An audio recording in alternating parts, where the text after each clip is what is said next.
Yo, what is good? Welcome to the zone, man. Y'all know what time it is. It's time to talk data analytics. It's Monday. Y'all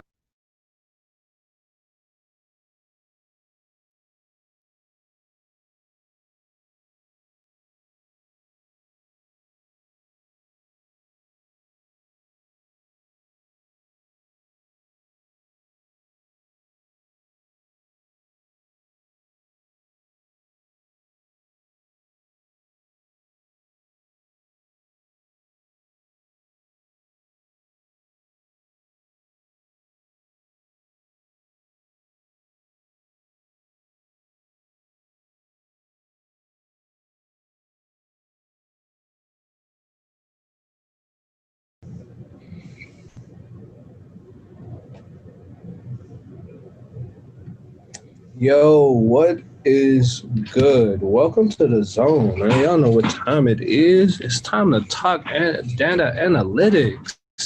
It's Monday. Y'all know who we got on. It's Robert Vaughn, as always. The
data analytics.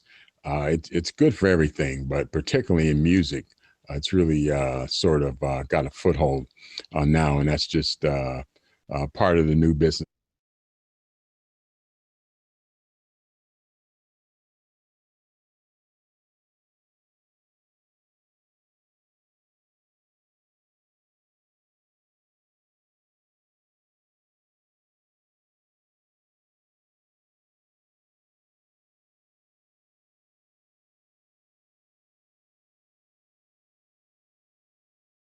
model. Well, again, data analytics is the science of analyzing raw data in order to make conclusions. And what that means is that we look at different things. For instance, with Instagram, numbers of photos posted, comments, likes, hearts, and there's quite a few metrics, and those are called metrics. There are quite a few metrics with all your social media that can tell you exactly what's going on. For instance, if you say, well, you know what, I'm gonna spend $500 in advertise on the radio, or I'm gonna do this and I'm gonna do that, and you don't really know how effective it was until you actually pull some of the data and analyze it. And that's what data analytics is. It's, a lot of times when you you do something, you advertise, you boost something on Facebook, you do something in IG or YouTube, and somebody says, "Oh yeah, I think that really worked because your views are up or this or that." Well, you don't know really if it worked or not, but with data analytics, when you track your data analytics, you can tell what works, what doesn't work, and how effective it is. Right. And I think I think the other thing too, like there's a few different softwares that people use, specifically talking to YouTube, and this is talking to the office, to not the offices, but the people that are doing, like, I know a lot of producers are on here, so with them, like vidIQ is a big one. You know what I'm saying? Like even if you're not a producer, vidIQ and TubeBuddy, like those two will help you out gain your analytics on YouTube. And I think a lot of people miss that, and it helps us. It helps us to do what you said, and that's to gain the understanding of who's watching, where are we really thriving at, and then what is really doing the biggest numbers. Like we talk about keywords, we talk about the big hashtags and stuff like that. So I think that's super cool. Like there's the vidIQ, TubeBuddy. There's a few other ones, but those are like the top two that I use personally, and it's been giving me the notion. So that's super dope with the Right. Yeah, those are two great ones, and there a lot of social media has their own data analytics, but you can also there are companies and programs available that kind of consolidates everything for you, and you can kind of see where you're at in real time in terms of the effectiveness of different things that you do. And that's really important, because what you'll find is that when you do certain things work and certain things don't. And rather than just guess, you can find out exactly for sure what works, who you're reaching, and what sort of return you're getting on the money you spend. You know, you always spend $10 to make 1,000, but if you're spending 1,000 and you get no return, and you don't really know, you don't even know why you're not getting a return. That's what data analytics do. Probably some of the top platforms nowadays would be, of course, TikTok. TikTok is probably one of the most effective platforms in terms of being able to see exactly what you're doing, where you're doing it, who's listening, who's watching, how engaged they are, so on and so forth. Also, Spotify. Spotify is probably has some of the best analytics available, and also Instagram. And in turn, I would add YouTube to that. YouTube is a little different. YouTube is probably the most broad-based video platform, and with analytics that you can actually see. And YouTube can give you some great analytics, because, the thing about data is you want to find out who you're reaching, and you also want to find out who you're not reaching. And when you dig a little deeper, you might find that, in a certain country, certain things vibe more than certain other things. So, question: how do you use? So when you do YouTube analytics, do you pull it straight from YouTube, or are you pulling it from like Google Analytics, or are you grabbing it from a third party? Because I know that's a lot of people's like biggest struggle. It's like, where do I start with analytics? I'll pull it straight from initially where you start. You want to pull it straight from YouTube to begin with, because that's going to let you know who your fans are. Yeah, It's going to let you know where they are, what things seem to work. For instance, I have a neo soul artist, Versi Jean. She was on the show last week, who I work with. She's from Portland. And what we found is that when we do lyric videos, for some reason in South America, particularly in Venezuela, numbers just go through the roof. wow. And if anybody ever told me that, a neo soul artist from the U.S. would be really popular in Venezuela, I wouldn't have believed it. Right. But that's what the things that data tells you. So we know to reach that market, for some reason, lyric videos are really effective. Now, I haven't found out why, and I guess you could dig a little deeper and you'll find out why. But see, what it tells you is that, if we, um, in that part of the world, lyric videos, Data tells you. YouTube work very well in terms of reaching her audience there. Now, in certain other countries, certain other areas, she vibes in the UK too. Mhm. And in the UK, what we found is that Spotify is much more effective. For some reason, Spotify is much more effective in the UK and Europe than it is here in the US for her particular brand of music. And see, those are the type of things that you find out with data. Um, also, Instagram is probably, I'd say, TikTok and then Instagram. Instagram is extremely important because you can have so many different data points with Instagram, so many different metrics that you can use. For instance, with Instagram, in order to access data on Instagram, you have to convert to a business account, which is pretty simple. You just go to settings and click you on a business account, and that gives you access to data. For instance, they have different metrics such as reach, which is, the actual number of people that seen your posts. And also a reach rate is the number of people who've seen your post divided by the number of your followers. And what this tells you is how many people you What did you say that was again? Yeah, the reach rate is the number of people who actually seen your post divided by the number of followers. Hey, I hope So y'all getting y'all notebooks. Y'all better get y'all notebooks, y'all pen and paper. He well, dropping see some what gems. this tells you is how many people are you converting, from somebody that just heard your music to somebody that's a follower who really likes your music. And see that's really important because once somebody follows you, they're going to get all your music. And what you want to do is you want to see that ratio of followers to people who just sing your music. Just heard your music. You want that to be high because you want to convert people to your fans. Followers are fans. It's a percentage.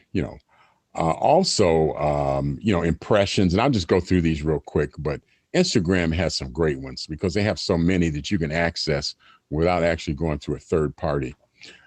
Impressions, it's a number of times your post has been viewed during a selected period of time. The same post can be seen several times, and sometimes a person will look at it several times. And so your impressions are very important because one thing that tells you, if one person, for instance, has seen your post 3 times, that will be counted as 1 reach and 3 impressions. So that's why reach is so important because that tells you, I know when I hear a song I like, I might check it out 2 or 3 times if I see a post. And what that means is that I really like it. If you Right. listen to something, something that you really like, you don't listen to just once. You listen to it 2 or 3 times, and that's why that reach is important. And then you have your engagement rates. That's all your likes and comments and saves divided by the number of followers. And what that tells you is that people that are engaged with your music are people that will probably buy tickets to your concert and people that may buy your merch. So those are those are your fans, your hardcore fans. So how would you say like an artist or a producer or somebody can really capitalize on that, because I know a lot of people have a lot of likes or engagement, their engagement for like to view is like huge, but then they have like a little amount of comments or they don't really have to sell. So how do you think what advice could you give to somebody to actually capitalize on those things? Well, you have to it's kind of like in sales. You have you have to engage the people. You these are prospects. and you want to engage them and make them fans, so you may say, hey, I'm thinking about doing this song. What songs do you guys like? And because you know who these people are, so you can reach them. Um, sometimes you have a lot of followers, but you don't have a lot of engagement. So what you want to do is you want to have more engagement as a percentage of your followers, because when people are engaged, those are people that will spend money on your music.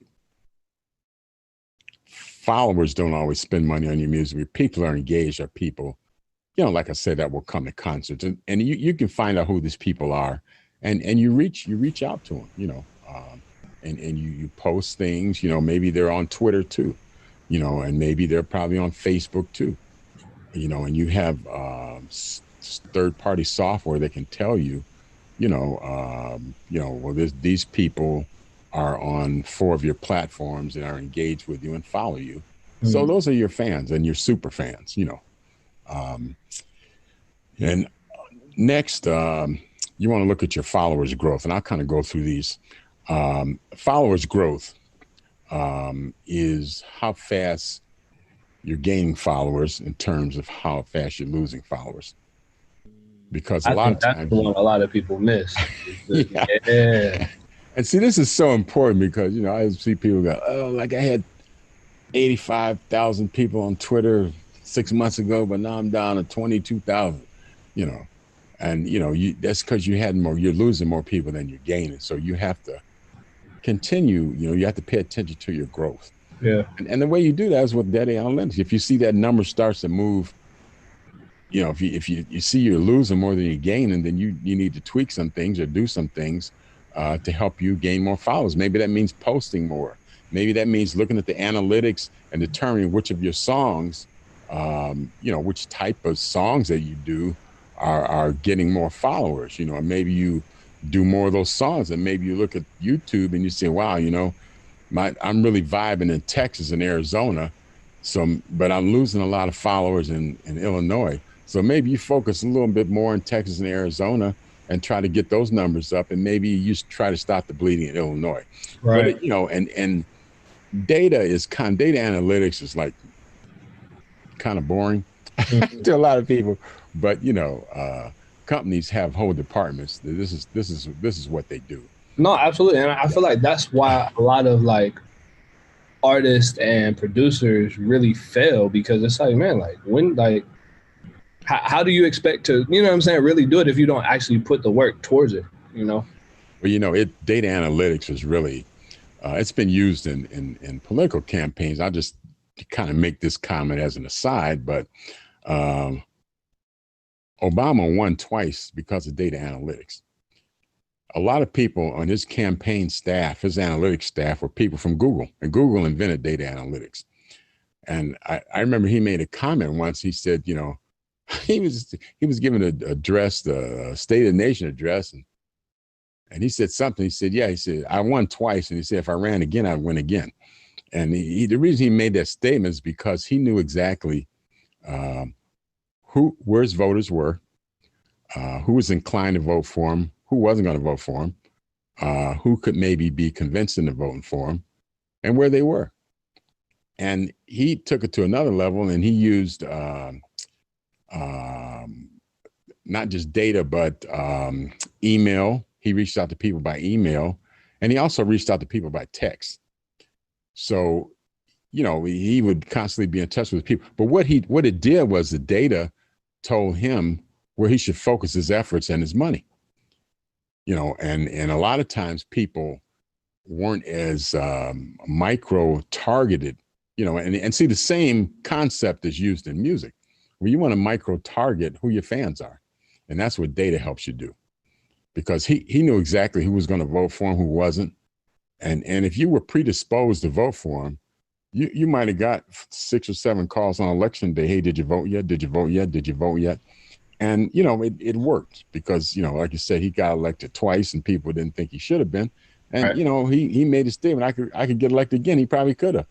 But now, the cat's out of the bag and everybody else uses data.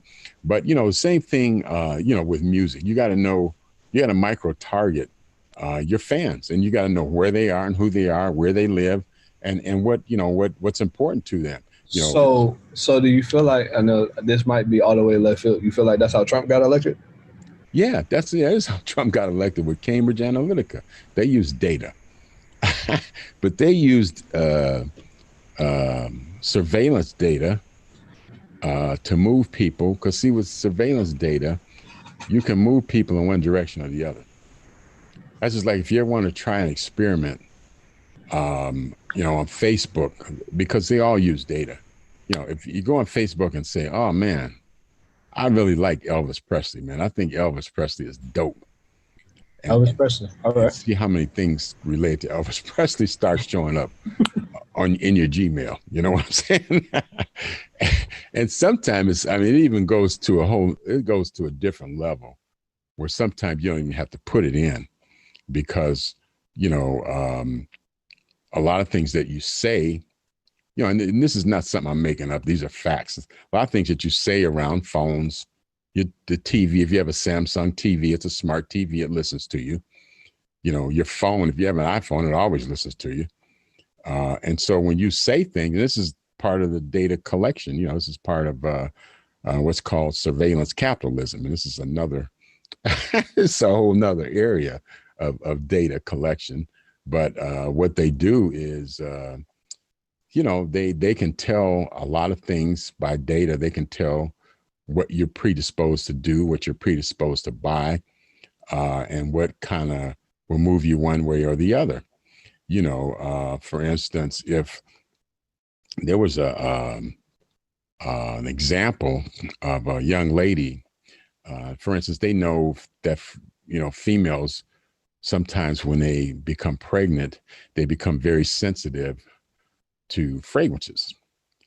And there was a story in Google where this young lady didn't know she was pregnant, but because she used to order a certain type of shampoo with fragrances, and all of a sudden she stopped ordering. She start getting fragrance-free shampoo. They made the assumption that she was pregnant, and they started sending her dad ads about baby clothes. And her mom and dad ads about baby. And this is a true story. You can look it up about baby clothes. And they said, well, no, we don't have anybody pregnant in the family. And they asked her, and she said, no, I'm not pregnant. And then she checked, and she, in fact, was pregnant. So, Wow. see, data is really, uh, I you be know, wondering how I get like all these different like spams, or like when I'm on YouTube or I'm Googling something, I wonder how like ads come up on different websites. Like it's because of that, right? oh, yeah, yeah. It's because, a lot of devices, listen, if you got a Nest thermostat, it's got a microphone in it. And, and we could spend a whole year on talking about that, but Which that makes a lot of sense too, because this is why I think it's important, which I think it goes hand in hand. Like, which I think this is something that we should definitely touch base on is metadata, because I think that's how a lot of people are missing out on their money when it comes to like music and oh, all of that. yeah, they are, because you can use metadata and data analytics. You can use it to benefit yourself, Right? and make some money. And if you don't think it works, you just look at Google, Facebook, and Amazon, and it's probably three of the richest guys in the world using data, data analytics, and you know, data in a way. They use information and sell information to make money. Information they get from you and I, and they're actually able to, for instance, if they know that your wife's birthday is Saturday, and they know that she on your home computer looked at this black leather jacket 16 times in the last week, and they know that you really want to impress her on her birthday, well, you may start getting the coupons for this jacket, and you it may say, we'll give you 50% off, but it's only going to be on Friday evening. And they do this a lot. And you may inquire about the black jacket at the store or something. They say, as a matter of fact, If you come in today, we'll give you another $25 off. And see, because of the data that exists, they know that there's a high probability that you'll buy that jacket. Yeah, so that's just another example. But back to music. Yeah, that's just something that I definitely always wondered. Oh yeah. It's called surveillance capitalism, is what it is. Wow. Is Okay. getting information and selling it to people and being able to move people in certain directions. I'll tell you a famous experiment real quick, and then we'll get back. I don't know if you remember Pokemon Go. I do remember Pokemon Go. Yeah, Pokemon Go was an experiment done by Google. It was actually a program that the CIA started. Called Footfall. The CIA started that? Yeah, it's called Footfall. And Okay. it was how you can kind of move people in certain directions. So CIA said, oh, there's nothing to it. Google said, okay.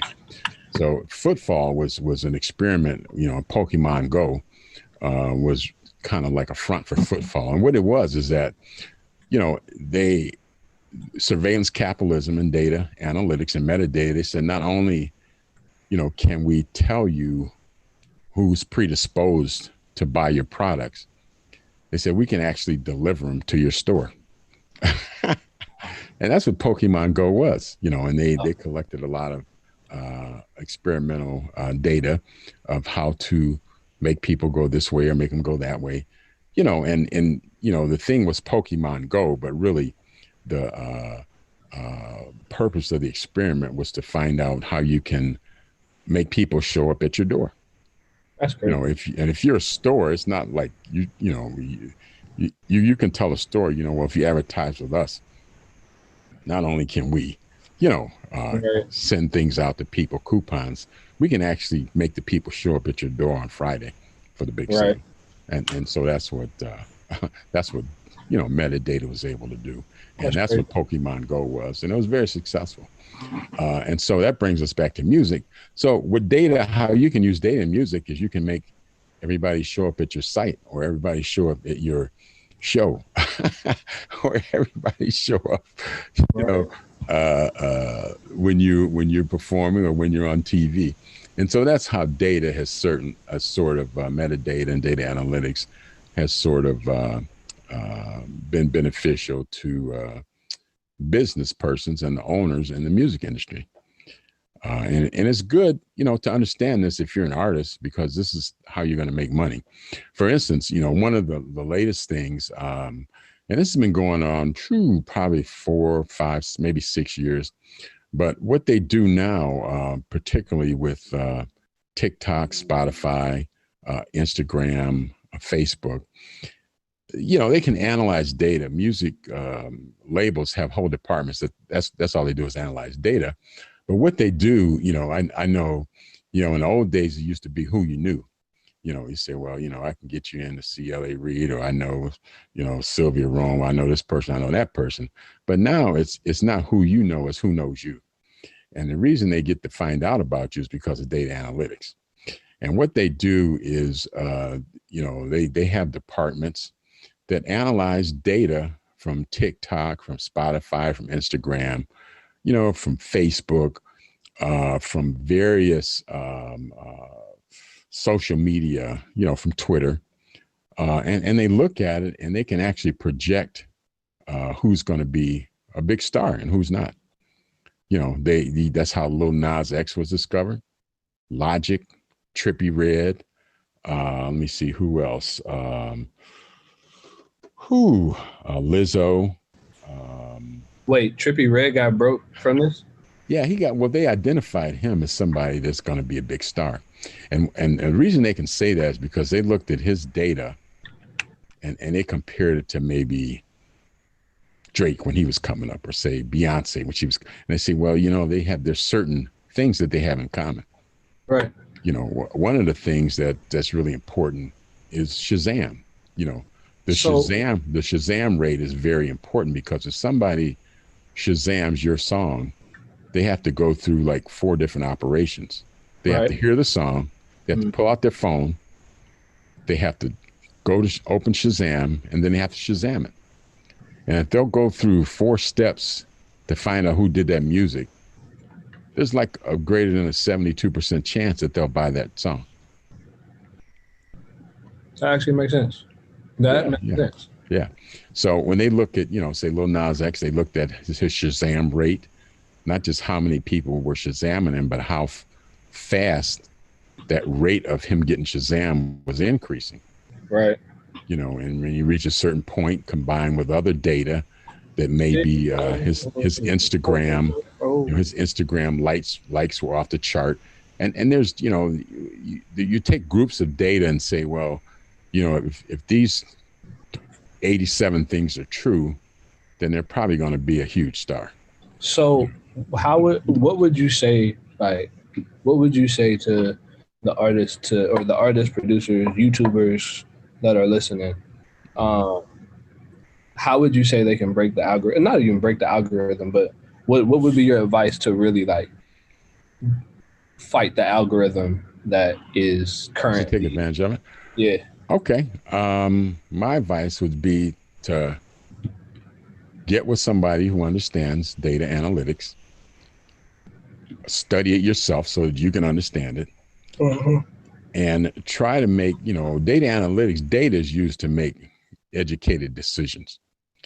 For instance, if you're trying to break now, you really need to be on TikTok. You need to get a pro account at TikTok. You have to apply and get a pro account. You need to be on Spotify.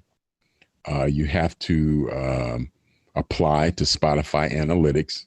And, most of the time you get approved. Sometimes you won't, but you want access to their, because Spotify is way ahead of everybody else in terms of data analytics.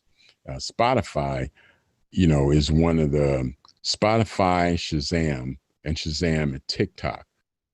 Those are probably the main 3 in terms of data analytics. But you want to get on Spotify. You want to look at your analytics. You want to see, where you're vibing at, where you're not vibing at, who's listening to your music. And then you want to start, marketing to that audience. Maybe when you do a Facebook post and you find out that, females from the age of 26 to 34 that live in the Northeast really love your music. So that's who you want to advertise to, but I would, read up, learn something, learn about data analytics. If you don't have time, get somebody that knows what they're doing. Get a pro account at TikTok. Apply to Spotify Analytics. Instagram, you have to convert your account to a business account, which just means that you have access to the analytics. And then, there are third-party analytics. Pandora is a major player. Pandora acquired a company called Next Big Sound. And what Next Big Sound does is Next Big Sound is sort of takes a look at all the different social media platforms and all the different algorithms. And they're pretty good at projecting, who's going to be a big star. And Spotify, yes, Pandora does like Spotify. What they'll do is they have what's called song vectors. And song vectors mean that there's a portion of Azaria's fans that also like Chance the Rapper and that also like, say, Drake.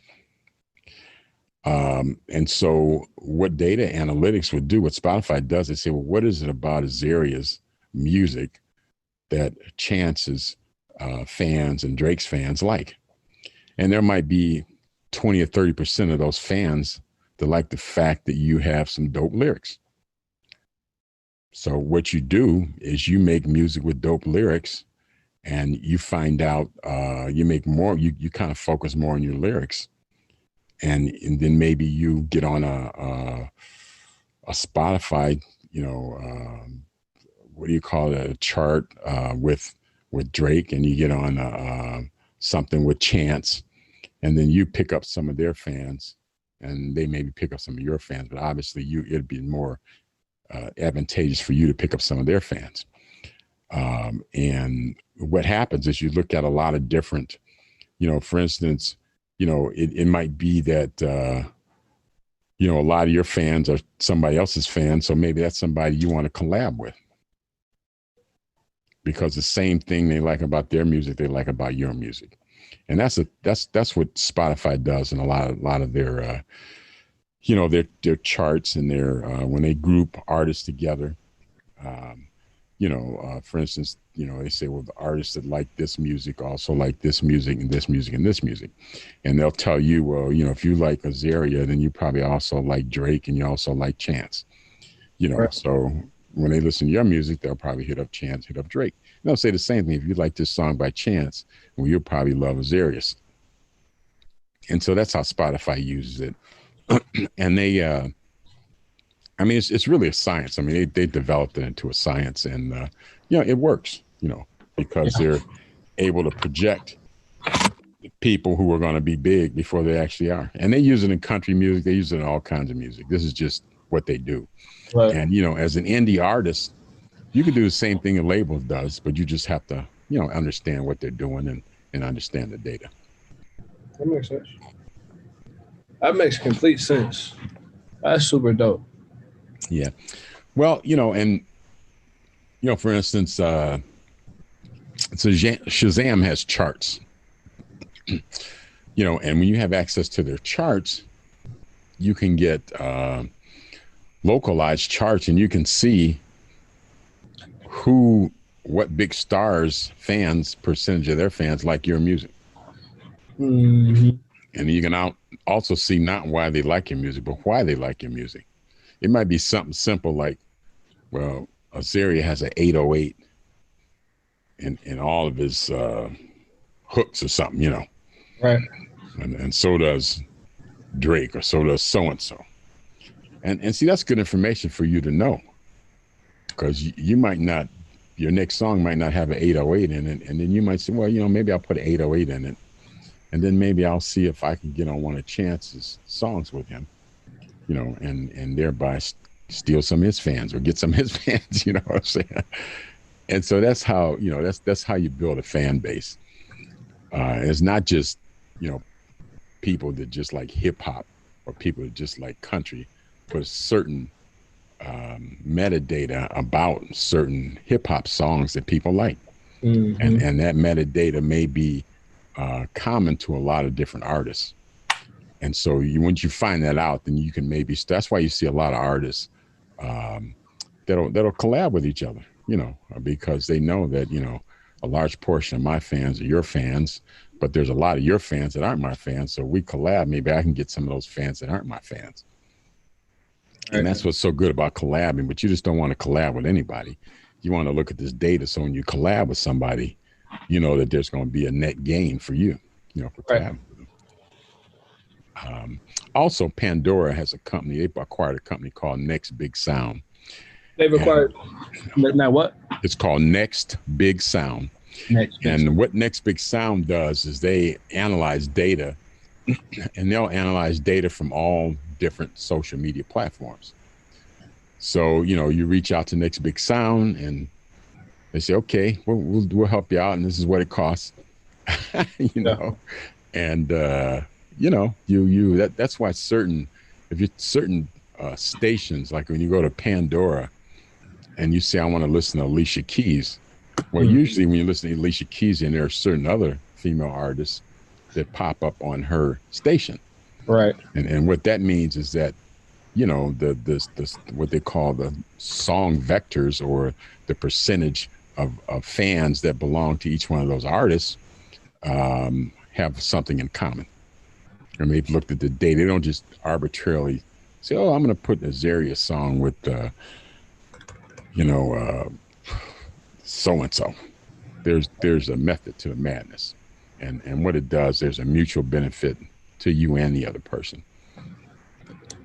And like I said, data is so valuable at predicting success in the music business that you can use data and go to a bank or to a label or to a publishing company, and you can get money. you know, because say for instance, if you do the numbers there is there, and you figure well, it's going to take about 1.8 mil to really break me where I can start making money. That's what it's going to take, you know, the promotion and the radio and all that stuff. It's going to be all close to $2 million. And you go to the label or the bank, and they're going to say, well, why the hell should we give you $2 million? And then you pull out your data and say, this is why. And they look at the data and they say, okay, we can, this makes sense. Because you can say, well, you know, when Beyonce was at this level, this is what her data looked like, you know, and these are some of the things that we have in common with her. When so-and-so was here, we have something in common with him. And, Right. you know, there's certain similarities that let them know that people that have these certain things in common go on to be big stars. So they don't have to wait on you to be a big star. They can jump in the game early and identify you like they did Logic and Lil Nas and Khalid. Khalid was one of the, I won't say one of the first ones because they did it with Drake too. What And about did they do it with which everybody says I look like Brent? What's his name? Brent Fayez or something like that. yeah, they deal with all of them, man. I mean, I remember Khalid before he hit it big. He was on a show. It was so crazy. I said, "Well, this is a guy you haven't heard of, Khalid." He was in Billboard, and he was on a show, and he said he's going to be a big star. I'm saying, well, damn, he hadn't even have a record out yet. How do they know this? Right. They knew it because of the data analytics, and they were just prepping you for what was about to come, you know. Yeah. And that's how they knew it. I remember that with Drake too. I think Drake got an award before he even had a whole lot of music out, and they kind of know, you know, they can tell because, you know, that's what the data tells them. And one thing about having a career is that a lot of good artists out there, a lot of good management, but if you can't get that early money is so important because that's kind of what gets you over the hump, you know. Mm-hmm. You know, and that early money kind of gets you over the hump. And you know, when Billy Ray Cyrus, why do you think him and Lil Nas X did a song together? Right. To boost the numbers. To boom the number, because they said, well, you know, we get Billy Ray Cyrus on this, we can get this country. That was the biggest. Song spent more time at the top of the country chart than any other country song in history. All right. And they said, well, we can do this and we can get that and make a little hip hop and blah, blah, blah. And they looked at the data. They said, we need to get these two guys together and this needs to be the song. And they were able to see that before it actually happened. And that's sort of how it came to be, you know. Yeah, that's sort of how it came to be. And it was very, you know, you know, that early money got them over the hump, you know, and that's what happens. You know, and like I said about Shazam, you know, with Shazam data, you know, they have charts and they have localized charts that tell you, you know, what's going on and what you're doing that's not working and what you're doing that is working. So what you can do is focus, particularly with your money, on what's working and leave what's not working alone. Right. Because I think one of the things that happens in the music business, people spend a lot of money. They throw a lot of money away because they're trying to figure out, you know, well, what if I do this? What if I do this? Let's try doing this. Let's try doing that. You know, and then 200 or 300 grand later, you know, the money man says, okay, time out. That's it. You know, we've done this. We haven't seen any, you know, progress. So we're cutting this money off. You need to bring us some numbers and blah, blah, blah, you know. But with data analytics, you know, the first thing you want to do is you want to get with someone who does analytics, like Next Big Sound. You know what I'm saying? Right. Yeah. You know, Shazam wasn't acquired by Apple Music for no reason, believe me. Right. Next Big Sound wasn't acquired by Pandora for no reason. For no reason, right. Because they understand the analytics, they develop the algorithms, that work for you. So, so I definitely think, I feel like you got a lot more information to share, and I feel like we need to do a part 3. Well, there's a lot more, and what I want to do, I think in part 3, what we're going to talk about is we want to have some things that are pertinent to the musician, you know, because people say, well, that's all well and good, but how's that going to help me out? Yeah, And I think I think you that's started what's it. important, man. Yeah. Yeah, you definitely started it on this one because you talked specifically about, hey, like this is what happens in metadata, this is what happens with your analytics, with Spotify, with YouTube. Like that's where we go towards. Mm-hmm. But I think, diving a little bit deeper, like talking a little bit deeper about metadata, because Mm-hmm. I think a lot of artists think, why hasn't my song charted? Why can't I see my song charts? Well, a lot of, like, I talk to a lot of people, and they're like, man, their songs don't chart because they don't have their metadata. Like none of your information is in the system. So how do they actually check it? You know what I'm But they saying? don't. What it is you don't understand who your fans are and where Right. they are. And to get your song charting on Billboard, you have to get record sales. And Right. the way you get record sales is you find out who your fans are, where they live, and what they like about your music. And then you kind of focus on that and you'll see the numbers move, Right. TikTok, like I said, TikTok, Spotify, Instagram, you know, Yeah. Shazam, you know, that's Right. where you want to focus. For And real. there's some companies that will do this for you for a fee. And I think next time we'll talk about some of those, That's good. And kind of go from there. That's good. Well,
any last things you want to say to the people?